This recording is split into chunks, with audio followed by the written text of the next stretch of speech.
অর্থাৎ একজন চাষি যদি পেঁপে চাষ করে তাহলে সে লস করবে না।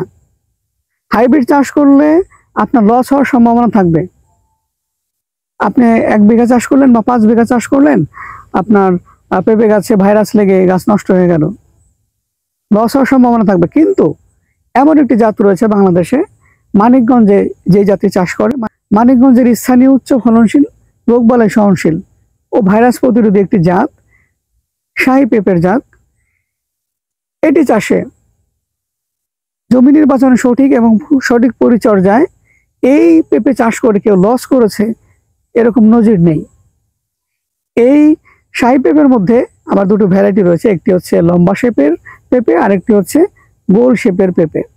তো লম্বা শেপের পেঁপে হচ্ছে সবচেয়ে চাহিদা বেশি। লম্বা শেপের পেঁপে ধরে বেশি এবং বাজারে এর চাহিদাও বেশি এবং তাড়াতাড়ি বড় হয়। তো লম্বা শেপের পেঁপে যেটি আমার এখানে দেখতে পাচ্ছেন, এই পেঁপে আপনারা চাষ করতে পারেন। এই পেঁপে চাষ করে সঠিক পরিচর্যায়, জমি নির্বাচন এবং সঠিক পরিচর্যায় কেউ লস করবে এর কোনো সুযোগই নেই, লস করার কোনো সুযোগই নেই। গাছ যদি সে ভালো মতো সঠিক পরিচর্যায় গাছ যদি তৈরি করতে পারে তাহলে লস হওয়ার কোনো সম্ভাবনা নেই।